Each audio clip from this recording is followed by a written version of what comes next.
My name's Paul Grondahl. I'm the director of the Writers Institute. I see a lot of familiar faces. We're so proud and happy that you come out tonight. Our featured guest, our visiting writer, Dahlma Llanos-Figueroa, and we'll talk, applause is always welcome. But before we get started, we'll have a conversation. Our famous independent bookseller, Susan Novotny of Bookhouses out there. We hope that you will get books and have them signed afterwards.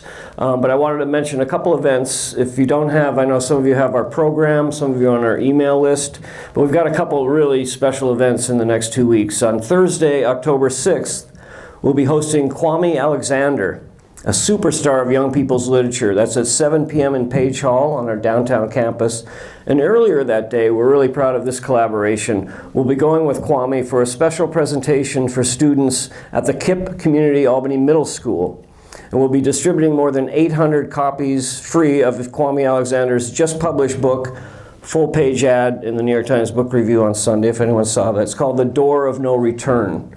It'll be part of a middle school wide read at the KIPP charter schools, and that's made possible from a grant from the Charles E. Toohey Foundation. And then on Tuesday, October 11th, we're co-sponsoring with the College of St. Rose a visit by Michelle Alexander, her seminal best-selling book, 10 years old, The New Jim Crow. That's going to be at the Masry Center for the Arts on the campus. The bad news is that Michelle was so popular, it's sold out, all 350 seats within a couple days, but it's going to be live streamed, so you can enjoy it live at your convenience on your phone or your laptop or whatever. You go to our website, nyswritersinstitute.org. You can sign up there for the live stream. And if you follow us on social media, we give you updates on all this stuff. So now a few words about our special guests this evening. And we're also being hosted today with part of UAlbany's celebration of National Hispanic Heritage Month. So we're very proud of our Hispanic heritage and our Latin American Caribbean Studies Department here at the university as well. Dahlma Llanos-Figueroa was born in Puerto Rico. She grew up in the South Bronx and was sent to live with her grandparents in Puerto Rico, who imbued her in the island's rural culture. She was immersed in a world of storytellers, especially the older women in her family. Her fiction draws upon that storytelling tradition, which was introduced to her at a young age. She attended New York City public school system and earned her academic degrees from the State University of New York at Buffalo and Queens College, City University of New York. And we should say one of her daughters is a University at Albany alumna, was a biology major, now she's a medical doctor. So we're pretty proud of that UAlbany connection too. Early in her professional career, she taught creative writing and language and literature in high schools in New York, and later became a young adult librarian. She's taught creative writing to aspiring authors of all ages, from teenagers to senior citizens. But all the while, she was working on her own writing craft. Her writing has won considerable acclaim. Her 2010 novel, Daughters of the Stone, was a finalist for the PEN Robert W. Bingham Prize. Her other awards include, to name just a few, the New York State Council on the Arts Artist Fellowship for Fiction, a City Artist Corps grant, a Bronx Council on the Arts Fellowship for Fiction, and the Letras Boricuas, I know, you gotta work with me here. You gotta work. Boricuas, am I getting that? All right, Boricuas Fellowship. Her short stories have also appeared in numerous anthologies.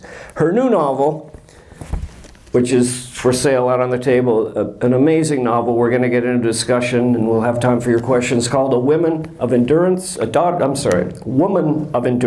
published by HarperCollins imprint Amistad. It examines the African diaspora and the Puerto Rican Atlantic slave trade through the experience of an extraordinary woman named Pola. Pola was taken in bondage from her homeland in West Africa, sold and enslaved on a sugarcane plantation in Puerto Rico in the 19th century. She's repeatedly raped and forced to deliver babies that are taken from her at birth to sustain, as quote unquote, as a breeder, to sustain the ranks of the enslaved plantation workers. It is a gripping, powerful, harrowing account of enslavement. The novel has received strong praise. Critics have compared it to Toni Morrison's Beloved. Poet Willie Perdomo, who was installed right here by us, the Writers Institute, as our New York State poet, he called it this, quote, "a marvelous gift and a complete triumph. Llanos-Figueroa has given us a love letter that was lost among the many receipts and historical narratives told only by the victorious." Novelist Cristina García described it, quote, as a novel of exquisite, patient, poetic prose, a grand epic. Dahlma Llanos-Figueroa lives in the Bronx with her husband, photographer Jonathan Lessick, who is here with us, who made the trip with her to Albany. And so please give them both a warm UAlbany welcome.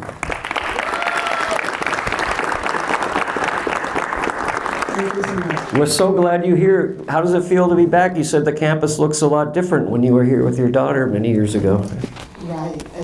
It has ballooned. And from the time when I came when I was in my 20s, it's just, I don't think there was this campus back then. But this new edition was not here. This is only a few years old. It's wonderful seeing the university grow, because we all know that private colleges are so out of reach for most of our community, so that the state schools are really the lifeline to our future, and so I'm very glad to be here.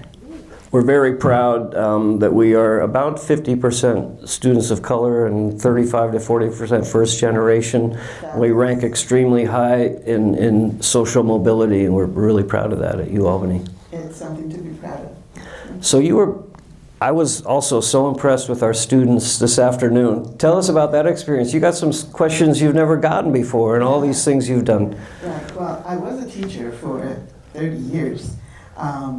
So I know what it feels like to prepare students for a public event, and then they get amnesia and everything that you ever talked about in the classroom is gone. So I was really impressed with their maturity, their insight, their language skills. And I just love talking to readers in general, young readers in particular, because I write historical fiction from 150 years ago. So it's really gratifying to know that young people can pick it up. Recently, one young woman said to me, you know, I've always asked my parents about our roots, and they never wanted to talk to me about it. They never wanted to answer the questions. And I'm so glad that I read your book, because you've answered all the questions that my parents were not able to. And that made me feel so proud. I really believe in the saying that says, every time an elder passes, we lose a library. And so I'm trying really hard to write my library before I go. Thank you. We're so glad. And we're going to talk, there's more books coming. We're going to get to that. But so the Puerto Rican Atlantic slave trade, I feel like I'm fairly well read. I hate to say it was a big gap in my knowledge. I didn't know much about it. Why, and I think I'm not the only one, why is it neglected or overlooked, and why did you want to bring it to light? Is it willful ignorance, or is it being covered up by people in Puerto Rico, do you think, or what? Well, I think any time a territory is conquered by another, the conqueror does not feel it necessary to record the culture or history or contributions of the people that they have conquered. So that's one. The other is that many times the people who are running that conquered territory are the elite, and it is not in their benefit to ask the people who are from their perspective at the bottom of the totem pole what they think or what they want or what they believe in. And so I feel that I am telling the story not told, and I'm giving face to the faceless and voice to the voiceless, and that has not been my experience. And my experience is that my people never stopped talking. It's just that people who were empowered didn't want to listen. So all the sacrifices that they made over the past 200 years so that I could sit here and be able to speak for them, it's my responsibility to tell their story. Thank you. This came out of the afternoon session, and you said, like, boy, you're asking me personal questions, the students, but you talked about your meditation practice, which I hadn't really seen you described in the articles I could find online and things. And so can you talk about that and how that gets you inside these interiorized, because this novel is so much interior. It's from the deep inside of these characters. It's not plot driven. It's an examination of their psyches in a way. And how does your meditation sort of vault you into that headspace and things?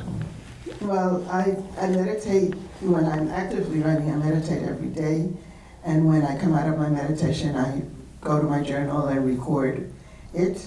Often I talk to my characters in my meditation. My husband calls it, I talk to my imaginary people. But I believe all of us have many levels of knowing, and many of us pride ourselves on our academic or intellectual knowing, but we have other types of knowing that we can tap into. And so I had an idea of what I wanted to write about, which was very intellectual and academic, and my character showed up and said, that's the story you want to tell, but the story that we want you to tell is this. And so I've learned that when I get messages in my meditation, and I do believe they come from my ancestors, I need to listen, because for their lifetimes, too many people didn't listen, so I'm listening. And someone says, well, then you're just taking dictation. And that's not it. I use my skills to tell the story. I wish I could get dictation like that. That would be really helpful for a writer. But it would be helpful for me too. It would be a lot easier to write, that's for sure. So you said earlier this afternoon, which was interesting, which we can get into, like you would drum into your students, you got to outline, I'm guilty of that too. I'm not an outliner, you're not, but you have this grand scheme. So Daughters of the Stone is also a narrative of enslavement. It's got a couple of the same characters. So this is now going to be a multi-part. How have you envisioned it? Have you outlined? There's more books coming that are all interrelated or interlocked, right? Right. I've learned not to waste my time and energy outlining anything. I write. I do not write sequentially. I write as it comes. At some point, I realize that this book is ready to be a cohesive whole. And so I take the notes that I've taken, and I put them in the computer, because I write longhand. So I put them in the computer, and I look to see where they fit. It's really hard when they don't fit, and you love this character, and you think you did such a great job, but it doesn't fit. And so you have to take it out. I don't throw out anything. I'm like my aunt and my mother. I throw nothing out. I save it. And one day I'm going to have a collection of short stories with all the pieces that I've taken out of my novels, because they're good, but they didn't fit. And so you had to be like surgical about cutting things out. So you've already started working on book 3, but you envision this as a 5-book It'll be a 4 series? or 5 book series. Okay. But you don't really, you have a vision, you're not plotting that out, you don't have a map on your wall of all where it's going to No, fit. but I know that it will go, the first book, Daughters of the Stone, is 5 generations, starting in the mid-1800s and going to the Vietnam War. And my readers said, oh, but this is not finished. What happened to this one? And what happened to that one? And why'd you kill this one off? And I realized that you cannot tell the journey of a people in one book, that you have to delve deeper, which isn't easy sometimes. So it will probably be one book for each of those generations, starting in the 1800s, and perhaps going beyond the Vietnam War, but not much beyond the Vietnam War, because as I was talking to someone recently, I can't write a book about contemporary life because I don't understand it all, right? I have a cell phone that's never on. I don't text. I don't do much on the computer. I pay somebody else to do social media. So I can't write about a society that I don't take 100% participation in. So I think up to Vietnam, I'm okay. Then the technology age started advancing, and things are moving so quickly. And I'm a 19th century woman. I'm slow and methodical, and I know my limitations. So I hope that the young people who are here this afternoon, and some, it doesn't have to be young, some people who are sitting here now, will pick up the pen and write the stories I can't. So I can stop tweeting to you? That's not really you on your Twitter feed, is that? Somebody tweeted to me today, right over my head. I never even saw it. So this was very cool that, you know, critics and other writers liken your book and now the series to Toni Morrison and Beloved, because Toni Morrison is in the acknowledgments as one of your biggest heroes. She taught here. She was very involved in the early years of the Writers Institute. And afterwards, I promise you, I'm going to take her to show you her desk and chair, which I neglected to do. But what does that mean to be compared to Toni Morrison? That's pretty heady stuff. I would have never done it myself because I still have so much to learn from her. But it's gratifying that people noticed the roots from which I draw. And I totally acknowledge that I am on a learning journey, and she is one of the people that I learn from the most. And the fact that she's not physically here is irrelevant. She left her words, and that's the important thing. Thank you. This book is very difficult, and a couple of the students said they had to put it down. I mean, it's brutal, it's violent, all forms of violence, sexual violence, physical violence, and you choose to take us right in with a close-up camera. And I knew it had an effect on you, and you brought that up today with the discussion. Talk about how it hit you psychologically and traumatically, having to write those scenes and choosing not to look away, but to face them head on. Okay, before I have 2 points, first I have to ask, has anybody read this book? Okay, so I don't want to spoil it for anybody. That's why I asked. The other thing that you asked about, my reaction to it. You know, when I sat down to write this, I sat down and thought, if I'm going to be a writer, I'm going to write truth. We've had enough of untruths. So yes, some of the scenes in the book are very difficult and brutal. But let's face it, slavery was difficult and brutal. And if we're going to talk about it, let's talk about it. What I don't do is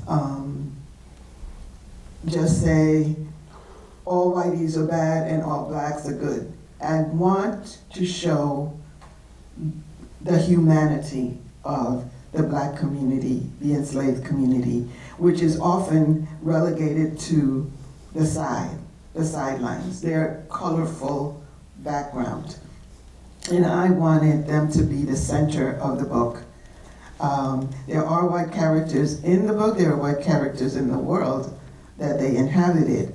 But what I wanted to do was show all the nuances and the complexities and the humanity of this group of people. And so there are positive characters who are protectors and lovers and mothers and loving children and sisters, etc. And there are also collaborators,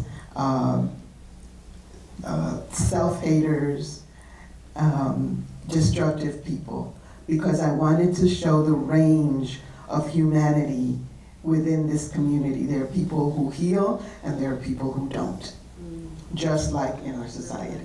Mm-hmm. Now, as to what it costs. In order for me to take you there, I have to go there.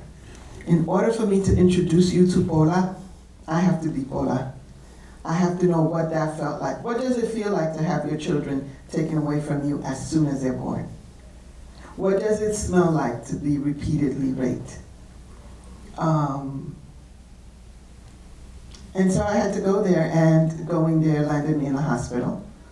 And I had to learn how to protect myself from all that brutality. And so it's divided up into pieces so that it's not so overwhelming. I've read books that are one after another atrocity, and I haven't been able to finish the book. I wanted to be able to say to my readers, trust me, I hold you in my hand. I will tell you the truth, and some of it will be ugly, but I won't leave you there. This is not a book about defeat. This is a book about how we travel the road to healing. And so there's a lot of scars. Scars are a big symbol in the book, but there's also a lot of healing and a lot of love and a lot of caring. And some laughter and some humor. There is humor. You hit all the notes. There is humor, and there's one character who is incredibly strong, and whenever things get really bad, he steps in and with loving words and with hope for the future. And so, yes, the readers have said, this is very hard, I had to put it down. But what I hope is that after you put it down, for as long as you need to, whether it's a day or a week or a month, that you come back to it, that you're engaged enough to say, I want to know what happened to this character. Right. And know that I won't leave you in the depths of despair. And you don't. But I think it might be a good time, since people haven't really, some haven't seen or read the book, to give them a little flavor. Do you want to read the beginning, the opening again? Actually, I'd like to... A different place? Actually, I'd like to read a different piece. Absolutely. Some people are here from earlier and they've already heard this. I'll hang on to the other mic.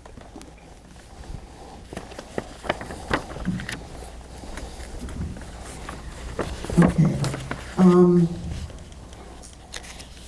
What I want to read is a section called The Port of San Juan. And that section is really important to me because I wanted to write about what it felt like to arrive at this new place that you don't know anything about, and is nothing like the place you came from. Okay.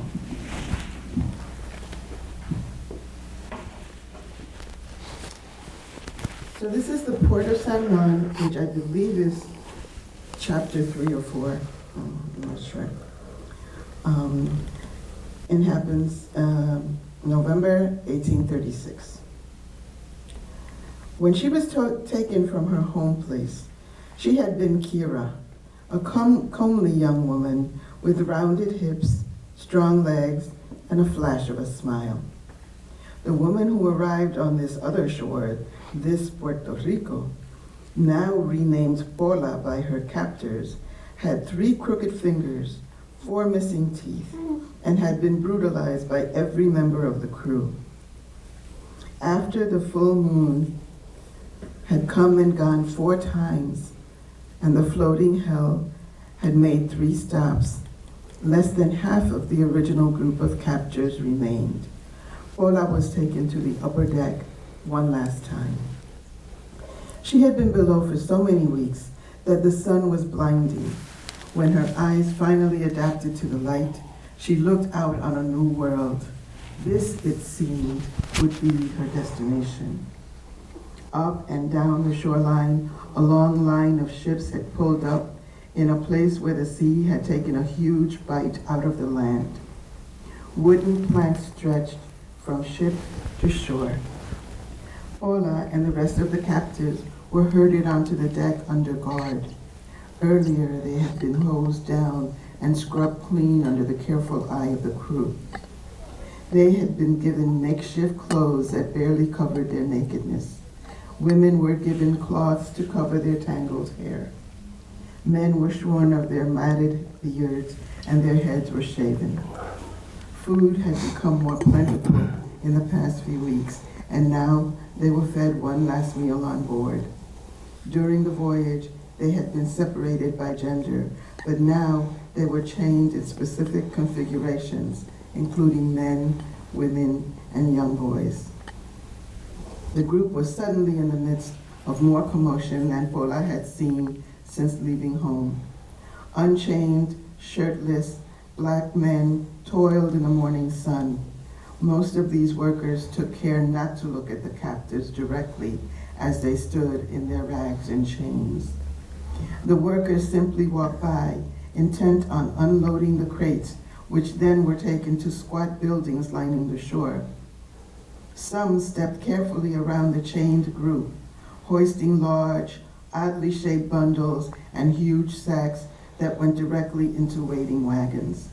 Not one of them said a word, pretending not to notice the band of half-naked, bony black people, mostly men, who stood to one side.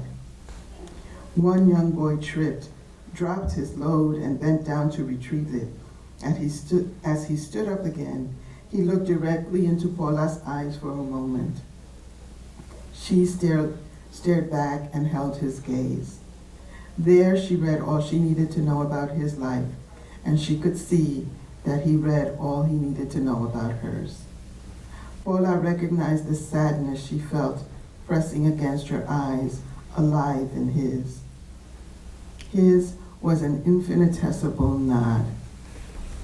She slowly pulled at the rag that barely covered her naked breasts. Someone called. The boy was jostled. The moment passed, and they went on to face their lives in this place that neither of them had chosen. The ship had slipped in between dozens of others that had already dropped anchor or were moored at the harbor, their masts a collection of sticks prodding the low-swung blanket of clouds. As she stood waiting for the non-human cargo to be offloaded, Pola was shocked by the number of people who filled the area below. It seemed that in this place, the market was right on the shoreline, as though the people couldn't wait until the merchants got to the village center with their sales. But before she could observe much else, a strong jerk on her arm commanded her attention. She was being pulled onto a narrow plank of wood that led from the vessel to the shore. Chained to a line of men and women, she cringed as she imagined one of them slipping and all of them drowning amid the waterlogged, rotting flotsam between the ship and the dock. Decaying food, dead animals, and human waste filled the air with a choking stench. The babble that rose around them as they stood on the pier was deafening. It sounded like no speech Pola had ever heard, the words jagged, grating sounds that attacked her ear. She realized that she was listening not to one, but many different languages, and recognized an odd word or two of the language of her captors. Their language was as offensive as their behavior. Then Pola's eyes fell on the white women in the crowd. They wore long dresses covering them from neck to foot, many pointing into boxes and picking their way through open packages, cloth containers, fruits, fish, metal tools, and figurines being sold right from the waterfront. She noticed that some of the women had straw-colored hair hanging down to their shoulders. They carried little umbrellas and wore round boxes on their heads with thin netting floating over their faces. Pola was reminded of the beaded and colorful masks worn by believers dancing for the gods back home. But these paled in comparison. They were colorless and flimsy, and there was nothing ceremonial about the movements of the women who focused on grabbing and exchanging paper for the objects before them. White men stood by, waving sticks and gesturing to the black, bare-breasted men who hoisted and heaved roped cargo. From the bridge, they had all looked like black worker ants running back and forth around the freight that had already been unloaded. But up close, Pola could see the weariness, the straining bodies, the smell of sweat of laborers who, much like herself, had no time to care for themselves. The line of captives snaked through the harbor crowds and to an open area full of men in hats who stood yelling and waving their arms, laughing and passing jugs around. She was herded into a corner of the square to await her turn at the stake in the center, where one captive after another was exhibited to men waving pieces of paper. There was much back and forth, and the paper changed hands, and the purchase was dragged away.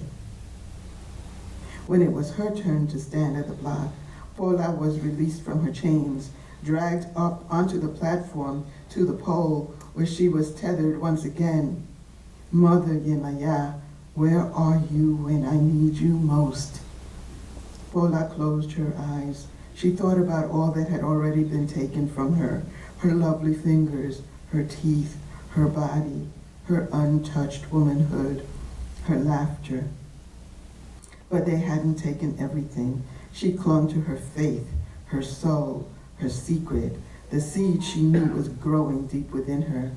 She smelled tobacco, sweat, and rancid breath as fingers poked, hands examined her scalp, squeezed her breast, and slapped her buttocks.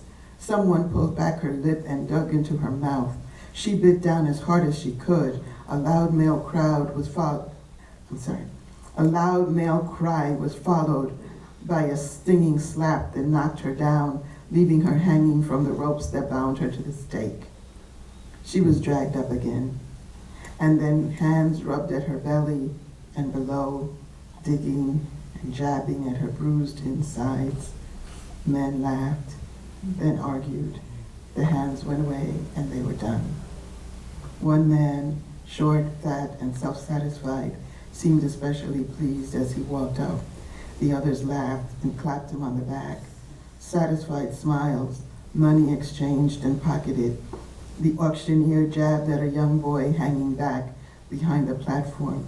He was dressed in breeches and a shirt, much like some of the men in the back of the crowd. Apunta tú ahí, la negra Pola, now property of Don Sicario Duchesne, master of Hacienda Paraíso. Next! The boy scribbled something on a long piece of paper, and then it was over. Now Pola's chains were replaced by a thick rope around her wrists. The man bought 5 Africans that day. As he watched, they were pulled up into a wagon. His white shirt stretched across his ample belly and shone in the sun. His tightly woven straw hat covered most of his long hair, which brushed his collar. His dark mustache framed thin lips, and his pointy white teeth bit down hard on his cigar as he took charge of his new possessions.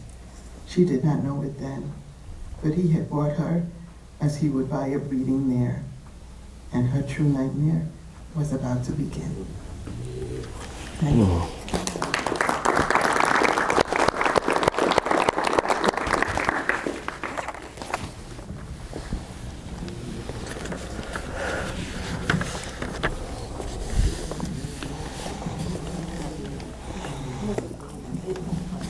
Wow, thank you. I'm glad you read that new section. That's powerful too.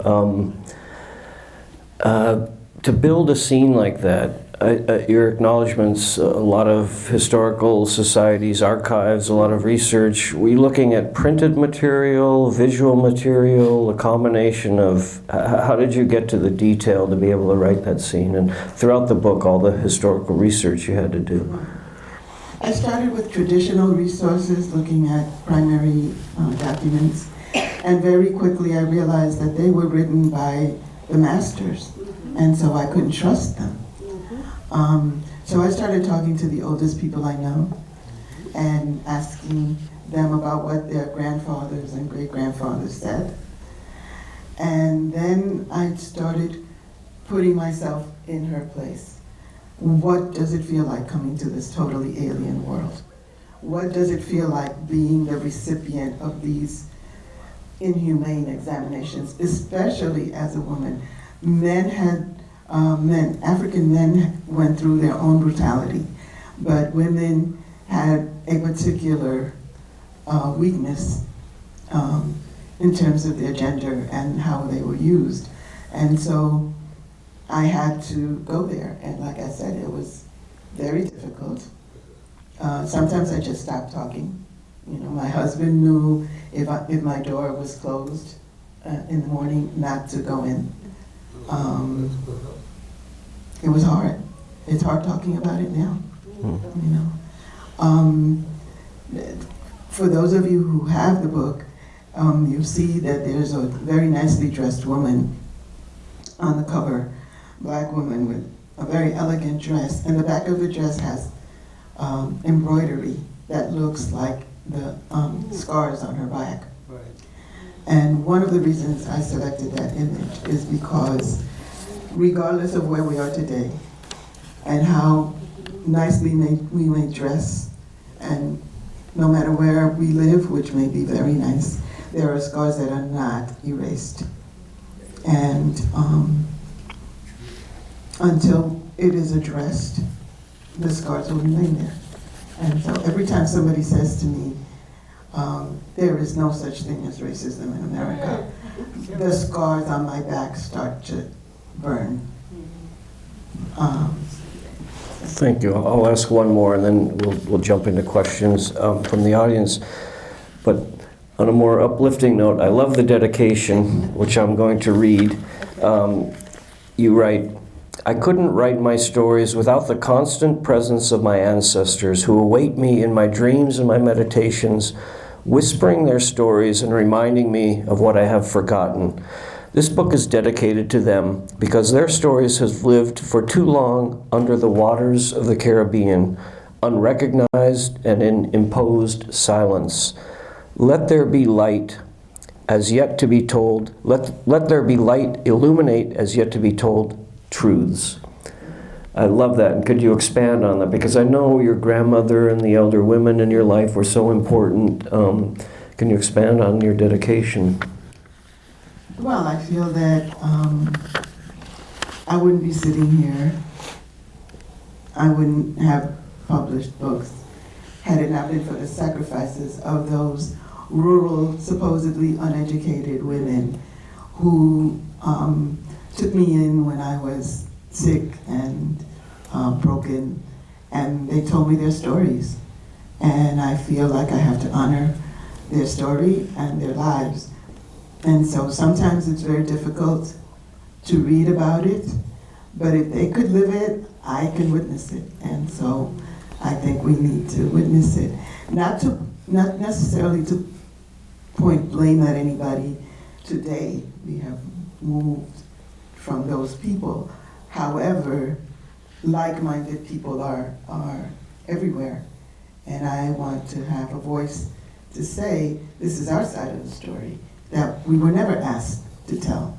And I'm telling it anyway. And that's one of the things that I love about Toni Morrison, which is she's gonna tell her story and tell her truth, and damn anybody who doesn't want to hear it, then don't buy it, you know, and keep living your own reality. But until as a nation and as a society, we deal with the reality of slavery, of racism, of brutality that was part of the founding rocks of our society, we're not going to get anywhere. And especially for our youngsters, I think I need to do as much as I can to say, okay, this happened, where do we go from here? What do we do now? How do we heal? Thank you. So if you just want to raise your hand, I'll bring this microphone around so you can hear. And do you want to do it, Jen? You're pinned. Oh, I'm sorry. Sorry, I am pinned. Sorry, Jen. I told, he always brings the hardball question. Be prepared, Dahlma. Go for it. All right, Willie. We have some movements going on in our country now to erase history and make it kind to the next generation of next generation. Yes. So what happens is that they have these techniques of discounting truths. Mhm. And it really makes it easy when you call yourself historical fiction. They can just knock that away right away. So I'm looking for the champions who will, I tried to catch Dallas Kern Goodwin last year to see if she would write a book on Ronald Reagan, because I believe she would expose all the real things that he did. And I'm concerned that I don't see the champions that we have that's going to provide the real history of our country. Ken Burns does a pretty good job, if you will. And it seems like you've not recognized that Toni Morrison is no longer with us. That's because I don't believe that she's Well, not. I'm not going to tell you that Okay. she is. So you talk about her like she's still upstairs there. Mhm. But I really don't see our champions that are going to get the information to the kids, because it won't be in the schools anymore. How will we teach kids our real history if the schools are to deny it? 4 years ago, a lady was studying with her daughter, and she was reading that the Africans came to this country for a more economic opportunity. And what happens here is the state of Texas dictate what's in the books. And they buy so many, all the other states get the same books that Texas wrote.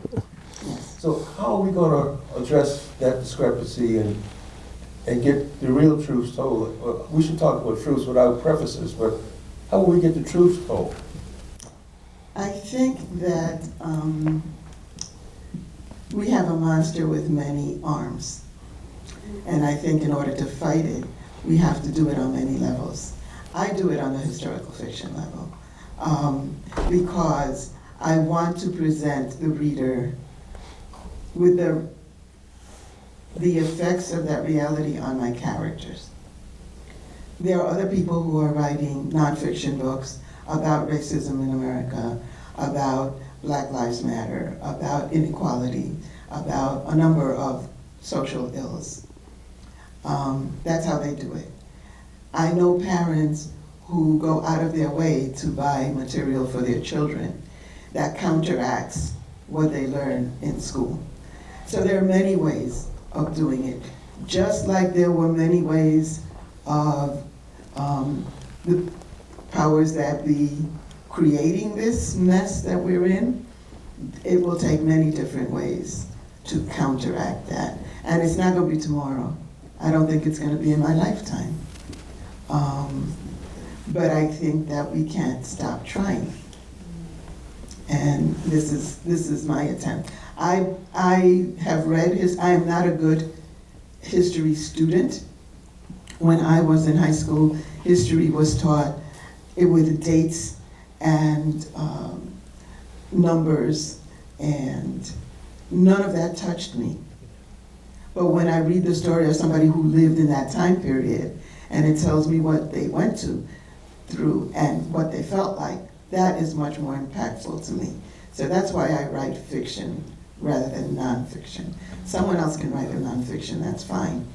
I want to touch people's hearts rather than just their brain, because we can't encompass everything that has happened. When you hear about hundreds of thousands of people disappearing, that's beyond me. I can't wrap my head around that. But if you take one person and tell me how this war has affected them, then that I can understand.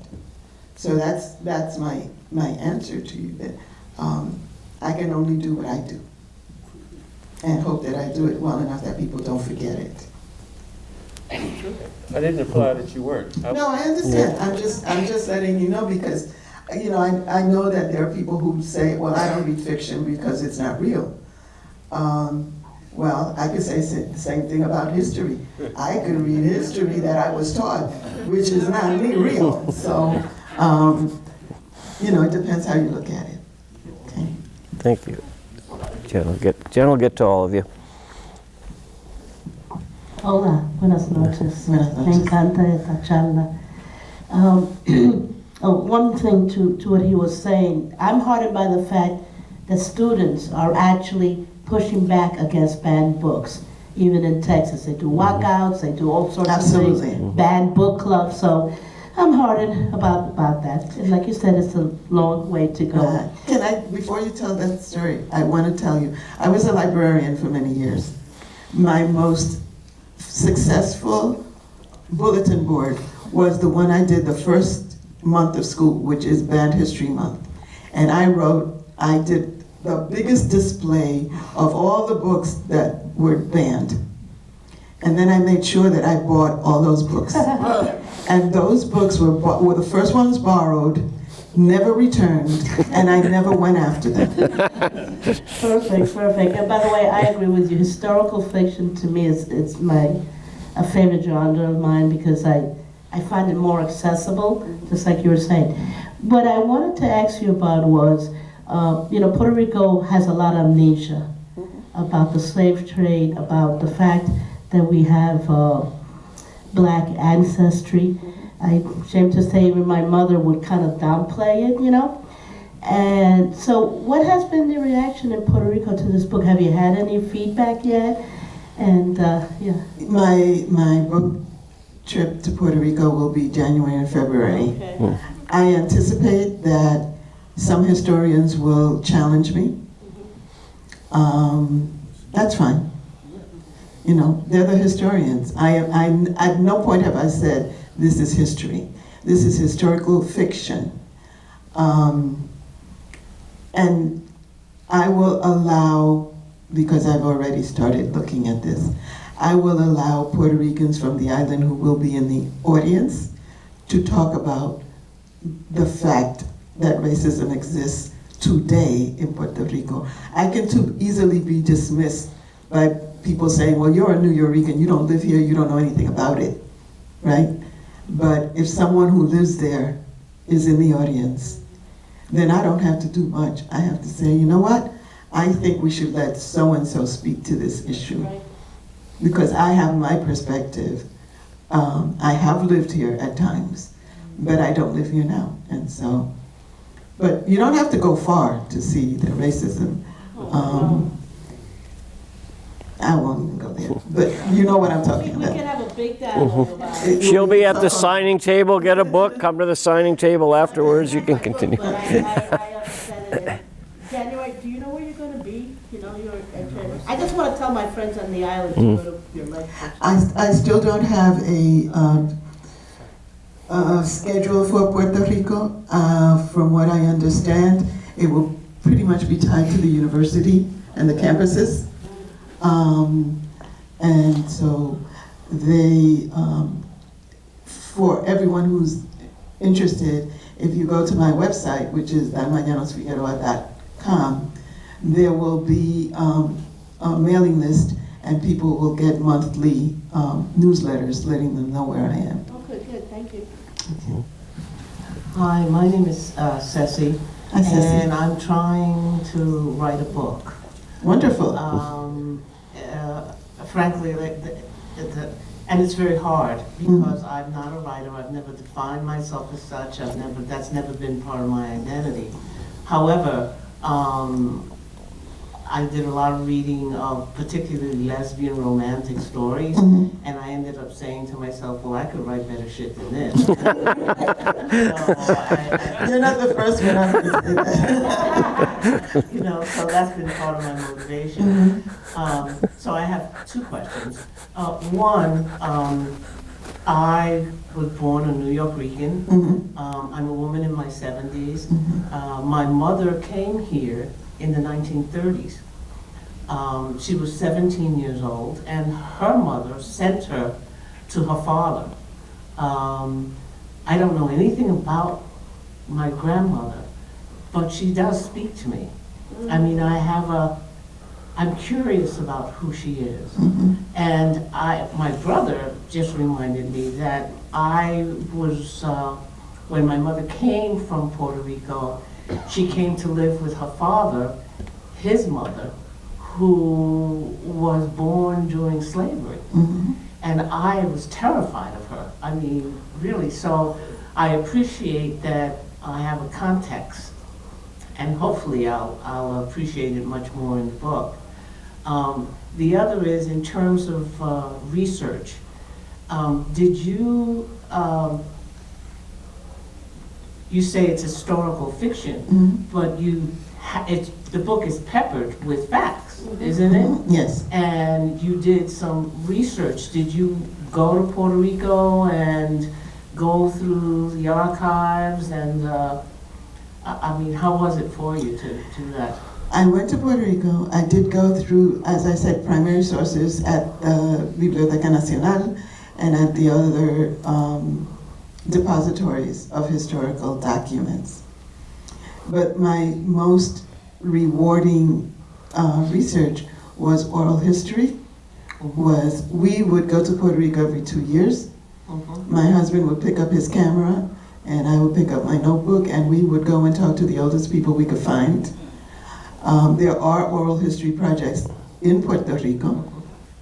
And what I found was the elders loved sharing their memories because you are honoring them. Too many people don't want to hear it. So when you ask, they will tell you. So that is one thing I did. Another thing we did was we went to restored plantations and we went to plantation ruins. In Puerto Rico? In Puerto Rico. I've been to Puerto Rico, I've never been to one. Where? You can Google plantations in Puerto Rico and you will get primarily sugar plantations, which were around the coast, or you can get tobacco plantations. You can visit them. There's a huge one outside of Ponce called Hacienda Buena Vista, which was a tobacco plantation. Oh, I would love to. And when you go, you ask if they have a library and if you can check out what's in their library. I found out incredible stuff in plantation records. For instance, there's a plantation in Manatí, which was a sugar cane plantation. They went from having about 90% male enslaved sugarcane workers to about 70% women. Now, there were women in the sugarcane fields, but if you want to chop sugarcane, you need a strong arm. So if those women were not chopping sugarcane, what were they doing? What did they create? How did the plantation owner justify spending money buying all these women to produce what? And then you look at the record and you find out that the sugar market internationally had dropped. So they needed less sugar cane. So what are these people going to do with all these slaves if people are not buying their sugar? So at that point, I left the documented historical part, and I started asking questions. Okay, what are these women doing? And that's one of the avenues that led me to Pola, who is a breeder. And many plantation owners in Puerto Rico were very much aware of plantation owners in the United States. And there were breeding farms in the South, in Virginia, in other places, where their stated profit margin was selling the slaves of the women that they had enslaved. And so if it's happening in the South in the United States, what would make us think that they were not aware of it in the Caribbean, all over the Caribbean? And so there are other islands, for example, in Aruba, there were laws as to how to go about doing that. How much food to provide for a woman who is a breeder, in order to get a healthy product. So I anticipate that someone will say to me, you have no proof that there were breeding farms in Puerto Rico, and I do not have proof that there were. There are no historians who have chosen to look to see what was there. So instead, I look at the facts that I have, and I use my right as a fiction writer to fill in the blanks. Hello.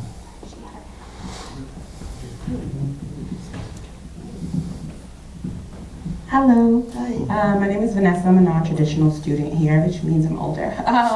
Join the crowd. I major in psychology and my minor is Africana studies. And so you'll understand this question Yes. or where it stems from. So often we hear about all of the things that have happened during slavery, but I never hear someone explain the why behind the what. What is it about Blackness that was so repulsive to people that made them feel like they had to create a system to oppress us?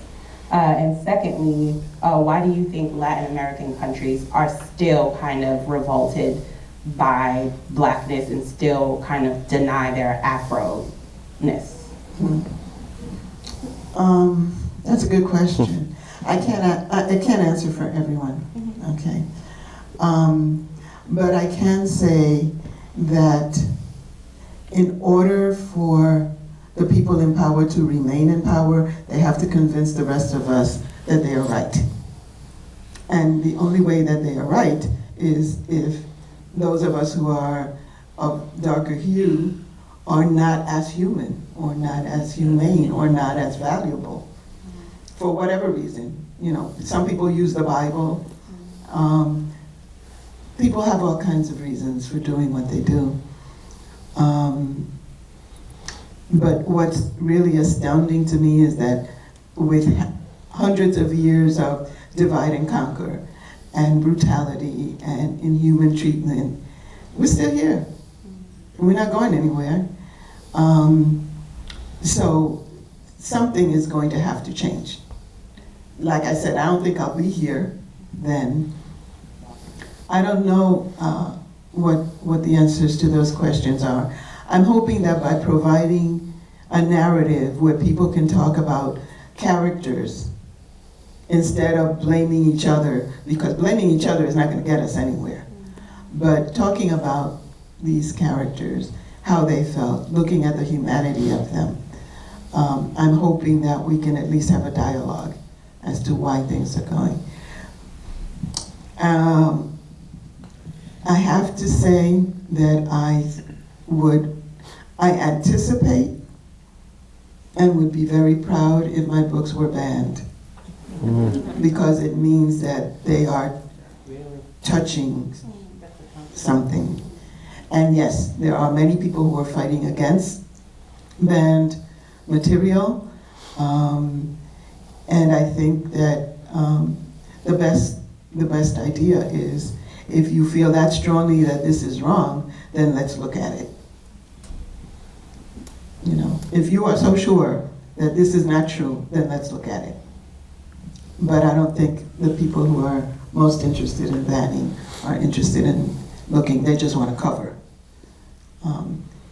And it concerns me because when you cover and you cover and you cover a wound, eventually you get an infection, and the infection will spread in the body, and the body will die. And I would rather the body didn't die. You know, I would rather our society thrived and moved forward. We still have a lot of work to do. And everybody does their little bit, you know. So this is my little bit. Any other questions? No other questions? Do you want to go? I think there were probably more than two. Okay. Yeah, go ahead, Chris, go ahead. We can have a couple more. What time? Let's see. Oh, 8:38. I was just curious if, with the photography and the stories, did you do, along with the novels, did you do anything else with the photographs and stories? Was there an exhibit or someplace, you know, that we can even see the pictures of these beautiful people you interviewed? There aren't pictures of them, but we did do an exhibit. My husband and I collaborated on an exhibit called Artists After Maria. It opened in New York City. And what we did was we went and we talked to artists to see what they did during and after the hurricane. Some of them took people into their studios because people had no place to live. Some of them worked distributing materials that came from outside the country. So, how many? I think 12, 10 artists we work with. And their big question was, when are you coming back? There's so much to be said. And now after Fiona,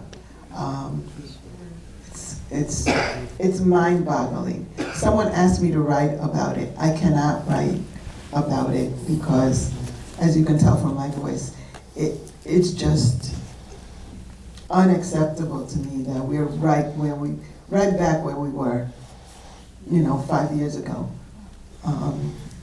And the ways that supposed aid was distributed was almost bound to yield failure. So it's just another form of